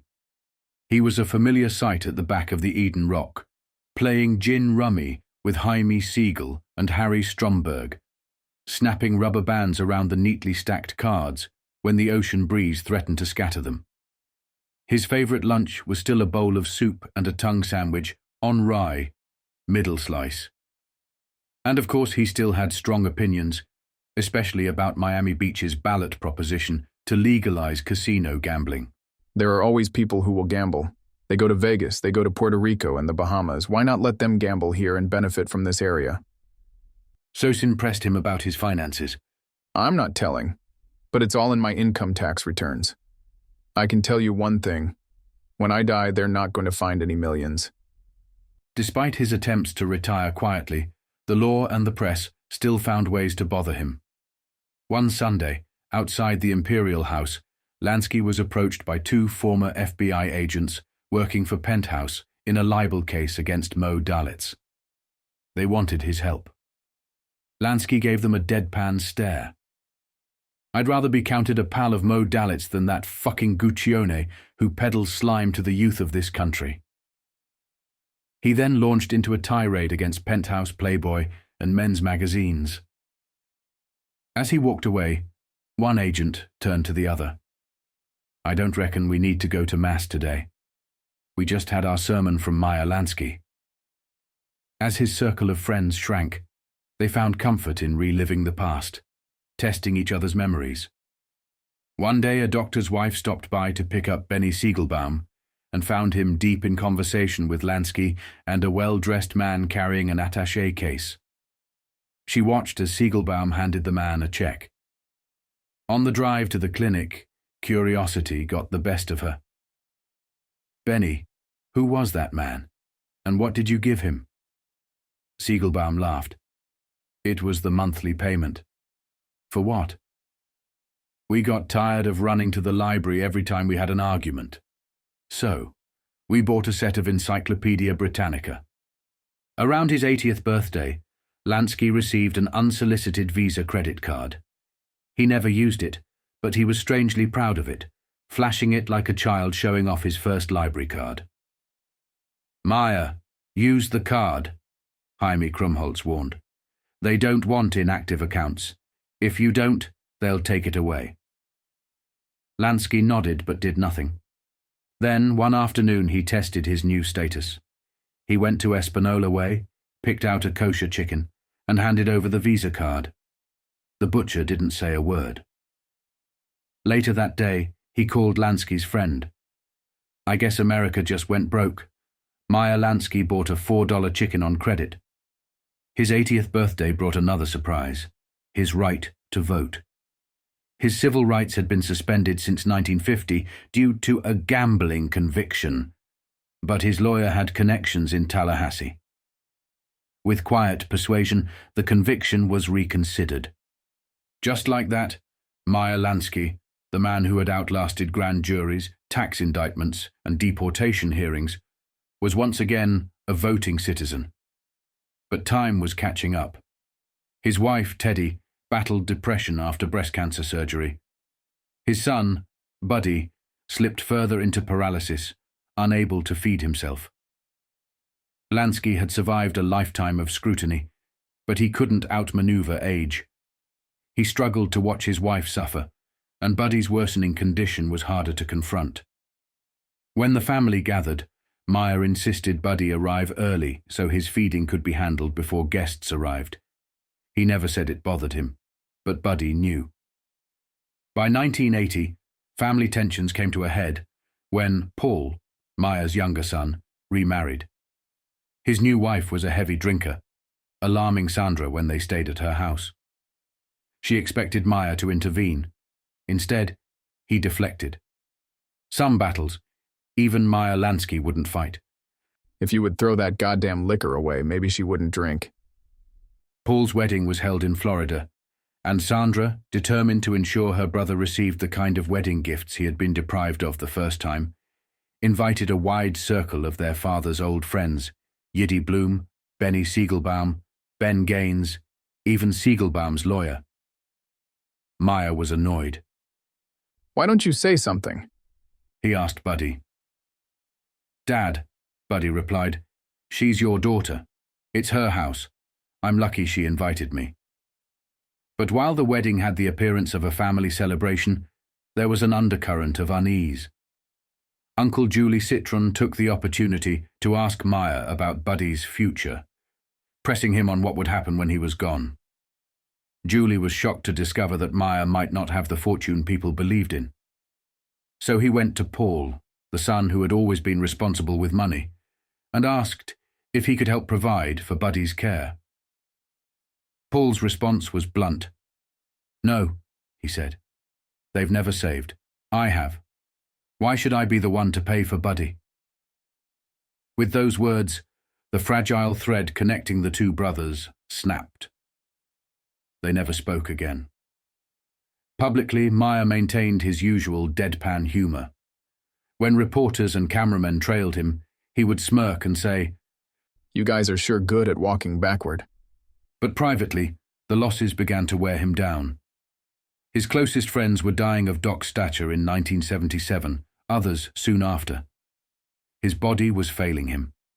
The Christmas money he once handed out to his children stopped. He forgot birthdays. His memory, always razor-sharp, began to slip. By 1980, the years of smoking caught up with him. One night at Joe Sonken's Gold Coast restaurant, while celebrating his brother Jake's birthday, Meyer casually announced to the family, "I've been coughing up blood." Buddy knew immediately. The doctors removed half a lung, leaving Lansky weak and grey. His electric presence was gone. When Yakov Aloni visited, he was stunned. He was a different person. He had lost his spring, his vital being, Aloni recalled. "I asked about his dog, his synagogue. He mumbled something and then just fell asleep mid-conversation." The following year, Meyer and Teddy found themselves in a place they never imagined. Pet heaven, Miami's pet cemetery. Their beloved Shih Tzu, Bruzza, had died at 13. The little dog had been with Meyer through everything: his exile, his walks under surveillance, his quiet retirement on Collins Avenue. They placed him in a small casket while Teddy wept. He was laid to rest beside Tiger, their previous dog, under a bronze plaque that read, "Too well loved to ever be forgotten." The Lanskys. Meyer Lansky, once the feared financier of the underworld, had outlived nearly everyone. Now he was just an old man at a pet cemetery, saying goodbye to the last companion who had never judged him.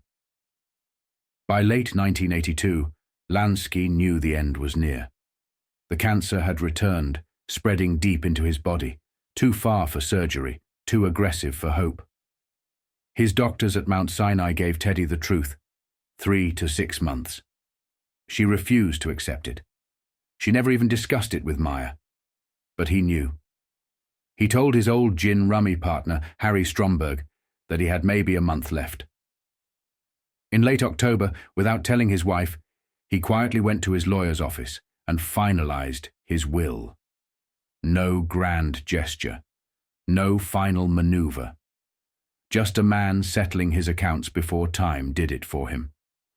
As the year closed, Lansky grew weaker. The body that had endured the streets, Havana's heat, and Vegas's long nights could no longer carry him. An old friend, Harold Conrad, came to Miami Beach for one last interview.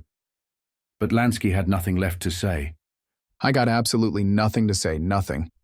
For what do I need interviews? Why do I need it? Nobody's going to write anything good about me. Conrad protested. He wasn't looking to write a smear job. But Lansky wasn't interested. He was done. If you quote me or say I gave you an interview the day after it's printed, there'll be 20 reporters chasing me up the street. And then with a weary smile he murmured, That Colonial Inn was a hell of a joint. A real gold mine and a lot of laughs. It was one of the last memories he chose to share. By New Year's Eve, he couldn't stay at home any longer. His body was failing him, and Teddy could no longer keep up. He was losing weight, too weak to eat, too exhausted to keep himself upright. He fell constantly, and Teddy, terrified, tried to catch him before his head hit the floor. When she sat him up and tried to feed him, he refused. His lips shut tight, his head turned away, just as he had done with Buddy years earlier. On December 31st, 1982, she brought him back to Mount Sinai. She knew he wasn't coming home. The doctors could do nothing except keep him comfortable. Paul and Esther flew in. Sandra sat by his bedside. It was an unspoken farewell. Meyer turned to Sandra. His voice was faint, but the words carried weight. When I go, make sure you take care of your brother. Yes, Sandra promised. Yes, Daddy, I will. It was all he could ask for. By mid-January, the cancer had consumed him. He was in agony, his body riddled with disease, his mind still trapped inside the pain. Even sedated, he would pick at the tubes running in and out of his body, as if trying to free himself from the final grip of fate. On the morning of January 14th, 1983, he ripped the breathing tube from his throat. The doctors and nurses rushed in, trying to force it back down, but he fought them off with what little strength he had left. His screams echoed through the hospital, raw and unfiltered, the sound of a man who had spent a lifetime in control, now realizing there was nothing left to control. Later that evening, his nose began to bleed.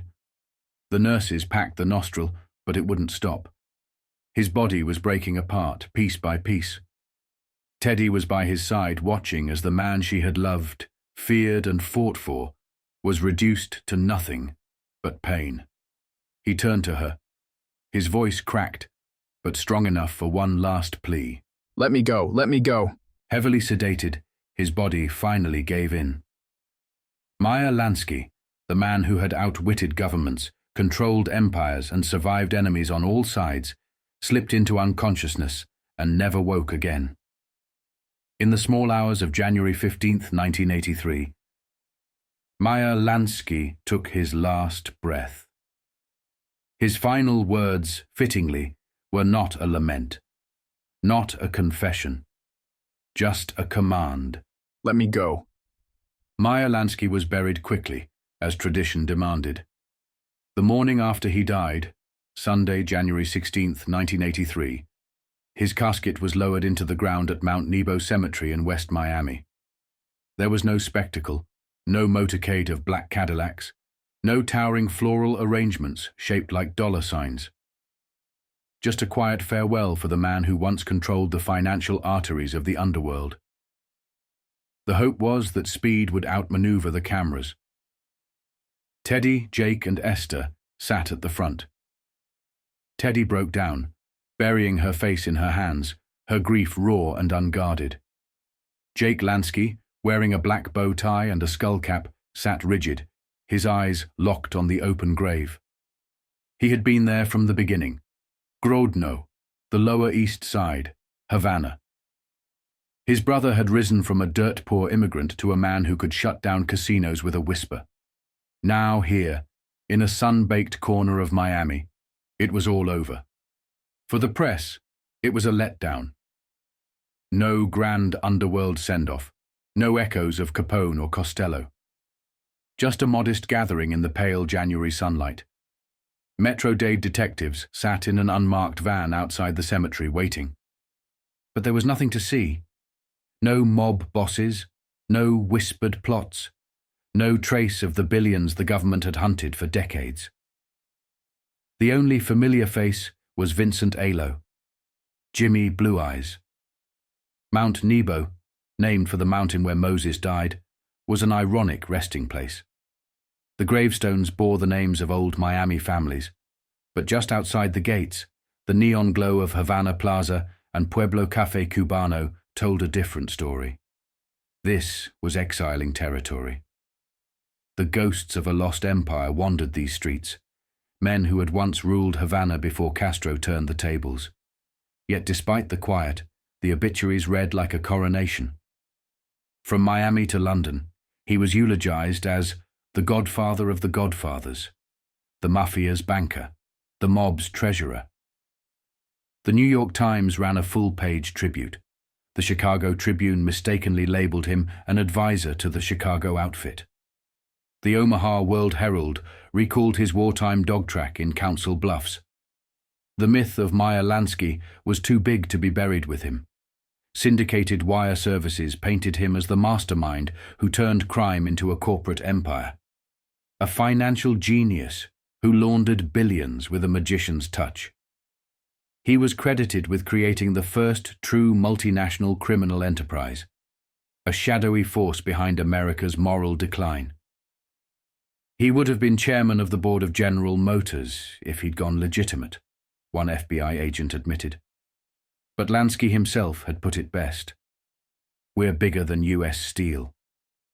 And so the legend remained. The man was gone, but the myth endured, growing larger with each passing day. The headlines made it sound like a nation had lost a statesman. Meyer Lansky wasn't just another obituary, he was a legend, woven into America's underworld folklore. Newspapers eulogized him as if he had stood alongside presidents, as if his financial empire rivaled the Federal Reserve. Even in death, he loomed larger than life. Only the Miami Herald dared to push back, calling the Lansky legend more speculation than fact. His fortune? A whispered myth. His connection to mob killings? Unproven. Yet the legend persisted. One number was conspicuously absent from most coverage: $300 million. That was the fortune agents had spent their careers chasing, the mythical wealth that made Lansky more than a gangster. But if the money existed, nobody could find it. His grandson, Meyer Lansky II, learned of his passing through the newspapers. By the time he reached Miami, the funeral was over. Instead, he joined the family at the Imperial House apartment, where they sat shiver. A single framed photo of Lansky, candles flickering before it, was the only tribute. The apartment shocked Meyer too. No grand view, no luxury, just 2 single beds in a cramped room. The supposed financial mastermind had spent his final years in near anonymity. Sandra was absent. She and Teddy had fought. Buddy had returned to the hospital. But Jimmy and Flo Allo were there, reminiscing about the past. On TV, grainy footage showed Lansky with Lucky Luciano and Bugsy Siegel. A shot of Siegel's corpse sprawled on Virginia Hill's sofa flickered across the screen. "The king is dead," a newsreader announced. Teddy snapped. "I feel like throwing him out with all his clothes," she shouted, hurling a towel at the TV. Then, in the middle of conversation, a quiet bombshell dropped. Paul, Meyer II's father, who had remarried years ago. He had a new wife, and he had never told his children. Another secret folded into the tangled history of the Lansky family. 3 weeks later, Meyer Lansky's last will and testament was lodged at the Dade County Courthouse. The frenzy was so intense that Circuit Judge Francis Christie locked it in his office safely. When it was finally opened, the results were underwhelming. No offshore accounts. No hidden millions. Just trust. Its income is unspecified. Teddy received 35%. The rest was designated for medical care, comfortable maintenance, and welfare. If Lansky had truly died with $300 million, Teddy should have been seeing $8 million a year in interest alone. She knew the truth immediately. Big problem, she muttered when journalist Paul San visited months later. Meyer had once imagined selling his life story, turning his version of the truth into a bestseller. "It'll be Teddy's pension," he had said. Now that pension looked more like a mirage. The great financial architect of the underworld had vanished, leaving behind only myths, whispers, and the scent of a legend that would never quite fade. Paul San gave it a few days. He listened to Teddy Lansky's anecdotes, sifted through her carefully polished recollections. But in the end, he knew there was no book to be written. She saw her husband through the lens of myth. "I never knew Meyer to hate," she said. "There was something imperial about him. He reminded me of someone out of the Bible." That was the problem. Teddy wasn't going to reveal anything about Meyer's real business, and San doubted she even could. But one thing was clear. She was in financial trouble. Buddy Lansky was worse off. He had been in the hospital since May, undergoing brutal spinal correction surgery. The procedure stabilized him, but the damage was irreversible. Buddy was now a quadriplegic, unable to shave, scratch his nose, or sign his own name. His body was a prison, dependent on tubes, catheters, and full-time care. But care cost money. And Meyer had refused to pay for a $50 a day nurse long before he died. By February 1983, Buddy had moved to Arch Creek Convalescent Home, a cheap facility in North Miami. He assumed it was temporary, that soon he'd return to the Hawaiian Isle Motel, his home for 20 years. But when Uncle Jake and Jimmy Blue Eyes Allo visited, Jimmy shattered that illusion. "You're staying here," he told him flatly. "Permanently." The motel wasn't an option. He needed full-time medical care, and this was where he'd get it. Meyer's old friends, Mike Wassell, Ben Gaines, Yiddy Bloom, would cover the cost, at least for now. "But you're spending money," Jimmy added. "That's on you." Buddy's disability pension was $498 a month. If he ran out, that was his problem. The old days were gone. Through it all, Jake Lansky sat silent, his eyes glassy, his presence fading. Since Meyer's death, he had been slipping away. His eyesight had failed. Glaucoma, surgeries, thick pebble lens glasses that barely helped. But now, without Meyer, something deeper had set in. He moved through the world like a man far older than 79, numbed by the loss of the brother he had followed since childhood. He missed Dad terribly, Buddy later recalled. By summer, Jake suffered a stroke. His mind unraveled fast. Faces became unrecognizable. Conversations slipped through his fingers. He died in September 1983, outliving Meyer by only 8 months. His death revealed an uncomfortable truth. Meyer had been the mastermind, the genius. But Jake had been the legal owner. When his will was probated, it mirrored Meyer's trust for his widow Anna, with the remainder split between their daughters. The size wasn't public, but once the accountants finished, it was clear. Jake had left behind a fortune. Meyer had left behind scraps. Meyer had built a system to keep himself untouchable, holding as little as possible in his own name. Jake was the front, the one with the shares, the Hawaiian Isle motel, the clean investments. When they were alive, it made sense. But in death, it meant Jake's family inherited the recorded wealth, while Meyer's heirs were left with nothing. Desperate, Yiddy Bloom approached Anna Lansky, pleading on Buddy's behalf. Surely she could contribute something to his medical care. Anna wouldn't budge.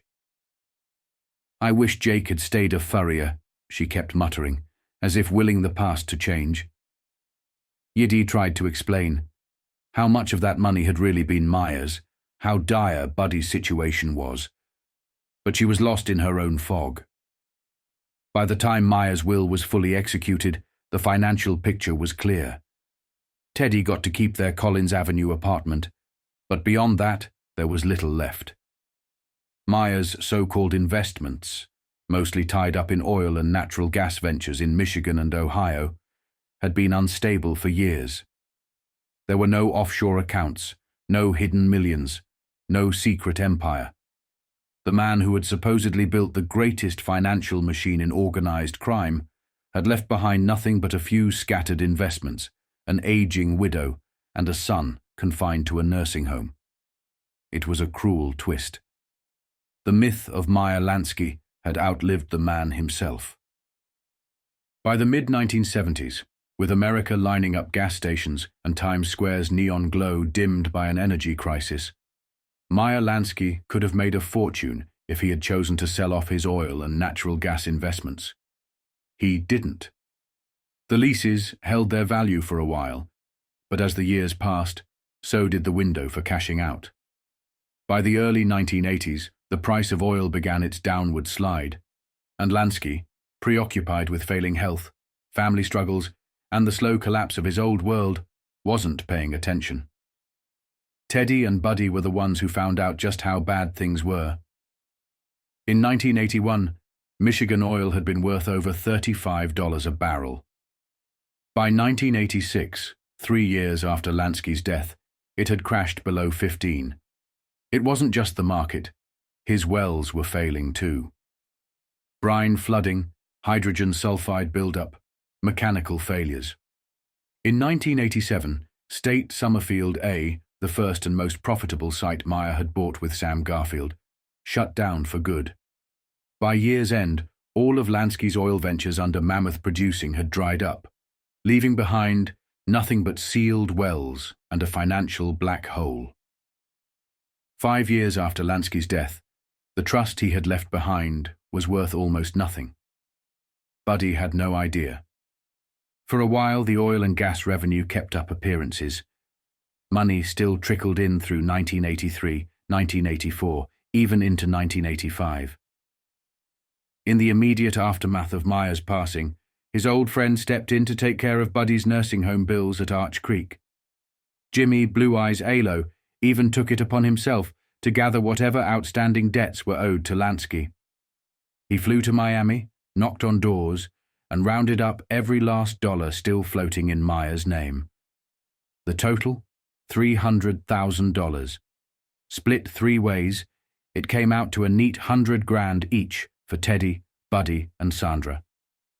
Paul Lansky didn't make the cut. He had remarried, was living comfortably on his government salary, and had long since distanced himself from the family's chaos. Buddy learned about the money from Teddy. "Did I know that Dad left cash for me?" she had asked him casually. Buddy had been blindsided. "No," he said. "Well," Teddy replied, lowering her voice, "don't say I told you." When he pressed for details, Ben Gaines and Mike Wassell confirmed it. Buddy's share had been placed in Sandra's care. That was enough for him. Sandra had made a promise to their father on his deathbed, to look after Buddy. Now was the time for her to come through. She did at first. When Buddy called, Sandra agreed to send $5,000 to the nursing home. Later that year, when he was still struggling, she sent another 5. Then, just before Yom Kippur in 1985, Teddy called with good news. Buddy, you're going to get a check. Probably after the holidays. Her own trust check had arrived, which meant Buddy's had to be on the way. But after a week, nothing came. Buddy, unable to dial the phone himself, asked a nurse to wheel him to the payphone in the hallway. He dictated the number, waited, and finally got through to Stanley Kaplan, the lawyer handling the trust. The news hit like a punch to the gut. I had to pay Sandra back, Kaplan told him. Sandra had billed the trust for the two $5,000 payments she had made to Arch Creek. They weren't gifts, they were loans, and Kaplan had reimbursed her out of Buddy's trust fund. Buddy was stunned. He hadn't even mentioned the $100,000 when he asked Sandra for help. He had just assumed, wrongly, that she would take care of him the way she had promised their father she would. "But that's your money," Teddy fumed when Buddy told her what had happened.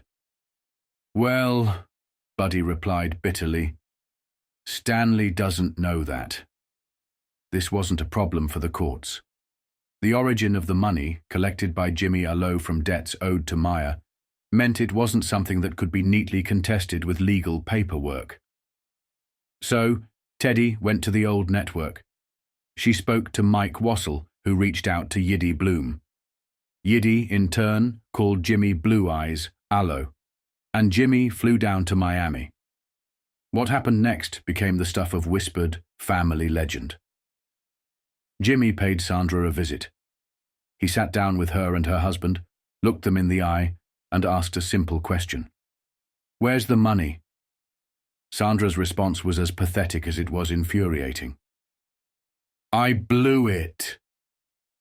For a man like Jimmy Allo, who had spent his life in the business of discipline and respect, this was a slap in the face. According to Buddy, Jimmy's reaction was pure, undiluted rage. "If I had a gun," Jimmy allegedly told Sandra and her husband, "I'd shoot both of you." That was it. The final fracture. The Lansky family had never been close, but this shattered whatever was left. Teddy and the Schwartz family, the in-laws, the grandchildren, took Buddy's side. If $300,000 was all they were ever going to see from Meyer's fabled empire, then Sandra had walked away with 2/3 of it. Even Meyer's dwindling circle of old friends at Wolfie's turned against her. Sandra, for all intents and purposes, was cut off. The great Meyer Lansky had spent his life as a phantom, slipping through the cracks, dodging the law, vanishing when it suited him. He had built a system designed to keep the authorities from ever pinning him down. But in the end, that same system had left his own family with nothing but scraps and betrayal. Jake Lansky's daughters were Buddy's one stroke of luck. When their mother died in 1987, Ricky Sipersky and Linda Baker inherited their father's wealth, and unlike her, they felt an obligation to their cousin with disabilities. Quietly, they sent monthly contributions to cover Buddy's expenses. Even Aunt Esther, the family's peacemaker, had lost patience with Sandra. She had tolerated much over the years, but robbing her own disabled brother was too much. Like everyone else, except Paul, Esther cut Sandra off entirely. On the other side of the country, Meyer Lansky II and his sister Myra were detached from the bitter wreckage of the Lansky family. But they had their own problems. For 8 years they had no idea where their father, Paul, had gone. He disappeared without a trace, sending only alimony checks to their mother, Edna, now going by Milana Mason, with no return address, postmarks from different states, no birthday cards, no contact. "It was as if," Myra later said, "he had wiped us right out of his life." When Myra turned 18, she wanted answers. She called the family in Miami Beach, only to be shut down at every turn. Aunt Sandra, true to form, was particularly unhelpful. "Stop being a nuisance," she snapped. "Your father is entitled to his privacy." But Myra wasn't giving up. Through scattered bits of conversation, she learned Paul was working in Washington, D.C., the Defense Department, she guessed. So she went straight to the source. After hours of calling the Pentagon, she finally reached the chief of her father's department. The man was caught off guard. "I didn't know he had a daughter," he admitted. Still, he agreed to pass along a message. Soon enough, Paul Lansky called back. By then, Myra was working in advertising in New York. Paul told her he had business in the city and could spare half an hour. They met for breakfast. "Didn't you think about me at all in those 8 years?" she asked. Paul didn't hesitate. "Honestly, no," he said. "I never thought of you. Or your brother." The words hit like a gut punch. She asked if he wanted to see the small room where she lived in a women's residence. "That's not necessary," Paul said flatly. He had to get back to Virginia. Even as Myra complained about how Aunt Sandra had blocked her from getting his number, Paul seemed unbothered. "She was only trying to protect me," he shrugged. One son crippled, the other emotionally discarded. For all his brilliance, Meyer Lansky had left behind a legacy as hollow as his vanished fortune. After their painful reunion, Myra tried to keep the relationship going. She wrote letters, trying to reconnect. Paul responded, but his replies were brief, detached. And each time he enclosed her previous letter, marked up, grammar corrected like a teacher grading homework. In the late 1980s, Paul Lansky retired and moved to Gardnerville, Nevada, just outside Carson City. It was, he informed his children, the cheapest place in America to retire. A few years later, hoping to repair the broken family bond, Meyer Lansky II went to live with his father. That was where his old dream reawakened, the idea of running his own bar in Las Vegas. By 1990, at 33 years old, Meyer II was tall, lean, still carrying the sharp confidence of a man determined to make something of himself. He decided to embrace his name, Meyer Lansky II, and moved down to Las Vegas, hoping to carve out a future in the city his grandfather had once ruled from the shadows. At first, the name opened doors. Casino executives took notice. "You're his grandson." They shook his hand warmly, reminiscing about the old days, recalling his grandfather's sharp mind and quiet power. They made promises. "We'll call you the moment we have something." But the calls never came. It would take another 30 years for a favor to be returned.